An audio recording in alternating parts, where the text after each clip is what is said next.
This is our 16th year, and the film festival is made up of films, obviously, including shorts and features, a variety of genres, but also workshops and panels, a kid film festival, and parties. This year we have a female filmmaker forum, a script writing competition that we're doing a table read for, and then we also have a workshop about screenwriting, or writing in general. And then we also have one called My First Film is Zia Anger, and she's actually gonna break down the first film she ever made and why it failed. And it's really inspiring for anyone who's being creative and to see it's okay to go through the process. We also have a couple that are involved with the film. There's called Film School Confidential, and that's tied to the Ole Miss Film and Theater Department. And then we also have one with Body and Soul, which is a film. There'll be a discussion afterwards. It takes about a year-long process of raising funds, looking through film submissions. We have about 1,500 to 1,600 film submissions that we consider before we get down to our final 200 or so. We have to recruit volunteers, we have to plan locations and venues, and there's just a lot of detailed work that goes into a festival. We are what's considered a top 50 film festival by Movie Maker magazine, and we're a very solid regional film festival. And what that means is that there are good film festivals in each region of the country that are about our size. But there are also then, of course, the Sundances and the Toronto film festivals, which are just 2,000 times what our festival is. It's just huge. So we are a pretty good average size festival. The first year I attended only. I was just there to watch movies, and there was a handful of people in the audience, and there may be 50 to 100 people that attended. Now we have a little over 10,000 that attend, so we've grown rapidly over 16 years. Overall, I think a lot of people have noticed the growth of the festival and how the programming has greatly improved over the past few years, as we've been able to have full-time positions, some more staff positions, and we've just become very organized. And I think we focus still on hospitality, and both locals and out-of-towners are able to experience it. Oxford's such a great place to make any kind of art, but also now that we have a film major at Ole Miss, I've really seen the film industry grow in our area. So I also represent the Mississippi Film Alliance, which is statewide, and we continue to try and encourage more filmmaking throughout the entire state. My goal is to continue growing in the direction we're growing, continue bringing great films to Oxford, but also to keep letting people from all over the world celebrate Oxford, Mississippi, instead of what they see on a movie about Mississippi, actually experience it for real and fall in love with it like I have. So I'm at the Oxford Film Festival. We're at the opening night, sort of red carpet extravaganza. It's the kickoff with Thacker Mountain Radio. I'm here because every year I volunteer, but this year I have 3 music videos playing in the music video block. And then the screening of Ghostlight later, so I'm super excited. Oh my goodness, well, like just the people that run the festival, there's a society called Oxfilm, but I couldn't do what I do without them, and what they offer to local filmmakers. The Arts Council has been so good to me over the years, kind of trusting me and giving me a shot, so it's all tied in together. These are all, the same, really, like 10 or 12 people that make this happen every year, and really trying to cultivate film up in Mississippi. This is actually my 3rd time at Oxford. My first time as a programmer. Last year I had a short here, and the previous year my feature Gold Star played here. So it's like returning back to Oxford, really excited to see everyone I know, and yeah, 3 years in a row. I keep saying to everyone, I'm like, if Melanie tells me, hey, you want to come back, yeah, I'm in for more. First Oxford Film Festival, yes indeed. First time in Oxford. So I've been to a lot of other festivals, especially regionally. So I was just in Memphis at Indie Memphis, and then I've been to New Orleans a lot, and a lot of other festivals, but everybody's always told me Oxford's like the spot to be, and it's a very warm and friendly place to screen, and the audiences watch different types of films than some of the other festivals, so I was excited to get a chance to come here, and it was also the place with so much history that I really wanted to come, even just as a tourist, I was excited about just being in the city. I think I love showing work here. I've come back to this festival specifically a few times, and I think it is its own magical entity. The audiences here are really good, the conversations here are really good. The festival does a great job of community building between artists also, which is really nice. And I think that's great. I think that's enough. I'm actually really excited to see a lot of stories. I love seeing short films and like curated short film segments to see where the flow is. I like to learn a lot of stories. And I honestly am excited to go bowling tonight. I'm excited to meet everyone. I'm excited to play and have a good time and see the city. I think that's what I'm most excited about. At this point in life, I don't, other than like drinking, and I'm kidding, I don't drink that much, but you know, just seeing other filmmakers, like other people creating things, not necessarily to become rich and famous, but just because they love making stuff and sharing their art with each other and showing creative, all the work it takes to be a creative person. Being able to celebrate that together, it really excites me, and it really rejuvenates you, I think, to be just surrounded by other people who are wanting to share their perspectives and their stories with you. And I just saw the experimental block today, and it's really nice just to see different kinds of films that you may not see on like a Netflix stream, you know? Just in the shuttle over from the airport we were talking about was the importance of sharing different stories that maybe don't get the Hollywood platform, and so that film festivals are an opportunity for those voices to be lifted up.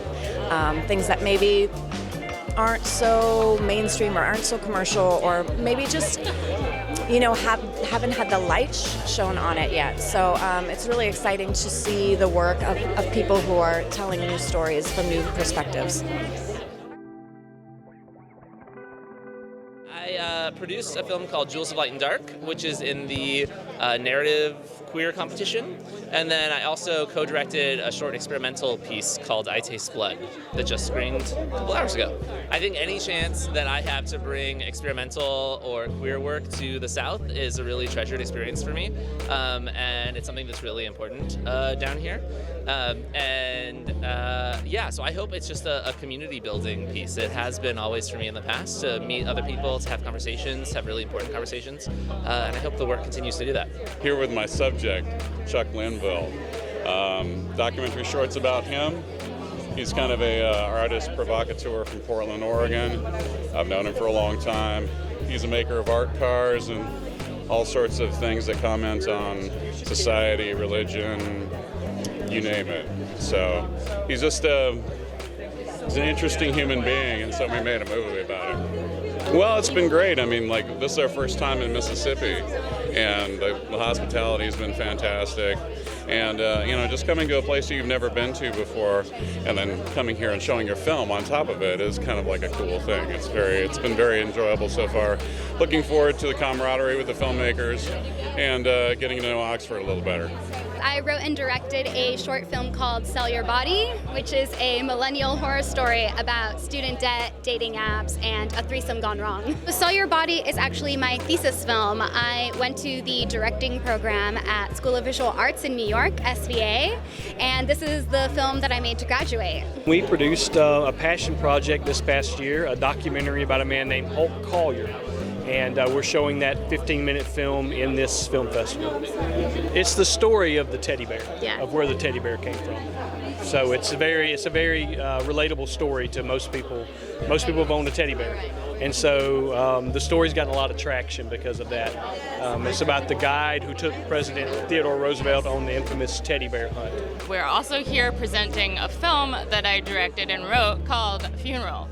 And it's a film that is about a woman mourning the loss of her husband, which sounds depressing, and sometimes that is, but it's also a comedy. He stars in it, kind of. My whole spiel with this whole short film is that in the LGBTQ community, it's very difficult to find love and hold on to it, and to lose it. Because you can say that about anybody in any kind of relationship, but right now in time and society, we feel like we're very marginalized, and there's few of us, even though I think there's a lot more than people are saying. So when you lose love, it kind of becomes this thing where you think your life's over because you don't know what to do. You don't know if you're gonna find someone else. You don't know if you're gonna connect. You just don't know. Like, we live in a time where we don't know if you're gay or lesbian or queer or bisexual or trans. And this film is supposed to help show you that it's okay to lose love, it's okay to move on, and it's okay to love yourself. And it's really hard. I hope to connect to some people, as in the story. I hope the story resonates, I hope the story can connect to people, and I'm just hoping for that. I'm here with two films, Shoto and Zumari. They're under a program called Stories Found. And Stories Found seeks to empower filmmakers from different cities around the world. And Stories Found, I guess part one was in Nairobi, Kenya. So both of these films were created with emerging filmmakers within the city.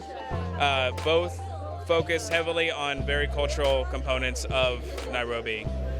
One focuses on the matatu culture, which is the bus culture in Nairobi, and that follows a day in the life of a bus driver there whose bus is covered in graffiti, plays really loud music, has amazing TVs and sound systems on it. And the idea is that the better your bus is, the more people you'll attract and the more money you can make. So that's called Shoto. And then the other is Zumari, which follows a young musician who has had a pretty rough life, but has overcome the obstacles and is a really great flautist player. This is the most community-oriented film festival that I've ever been to. I have never met so many locals at a film festival before, and when you're invited to the film festival, they give you tours around the city and to the places nearby. I have never been to a film festival that offers so much introduction to the place it takes place in. So what I'm already loving so much is the community, and the warmth is just really so obvious that everyone's so lovely and so hospitable, and so in just a matter of a few hours, just feeling all that. I go to festivals all the time. In fact, beyond being in Leah's film, I'm also on the narrative features jury here at Oxford. I was at Sundance last week. I go to festivals all the time, and one of the things that brought me back here to Oxford, there's a certain local flavor to it that you're not going to be able to find at another festival. Sometimes bigger festivals end up being so market oriented, and it's more about the sale of the film and what's going to happen next. And a festival like this is really more about the art and the artists, and especially celebrating filmmakers from the region, which I love. I think Oxford attracts filmmakers that are a little more collaborative than other filmmakers. Because you just meet so many different people here, and it's not like you're going just to have an Instagram feed, like you're going because you really generally want to connect with other filmmakers. I mean, everyone here is amazing, the passion for film, and yeah, it really becomes like a family at the end of the weekend. Everyone gets to know each other and has that common passion of cinema, so it's a really great time. Definitely meeting filmmakers, local and from all over the world, because I know that a lot of people want to come here because it's kind of known as like a hip film festival to come to. And I kind of wanted to know more about Mississippi and, filming here. What are the incentives? What are the benefits? Maybe I'll come back and shoot a film here one day. I think the best thing is just being able to meet new people that you wouldn't ordinarily get to. When you're on the festival circuit, you tend to be part of this kind of gypsy circus, for lack of a better phrase, where you're all kind of in it together, and maybe you don't live in the same city, but you come here and you hang out, you meet new people, and it just accumulates in this big social snowball of love. The very first time that I came to this festival years ago, they threw us all on a bus together and took us on a field trip. And it was wonderful. It was so good. That's not something that happens at a whole lot of film festivals. Maybe you have a lunch together or a dinner together. You don't get the same sort of family feeling, in your words, right, as at other places. So it's definitely something that this festival really seems to pride itself on, and it's a unique and great experience.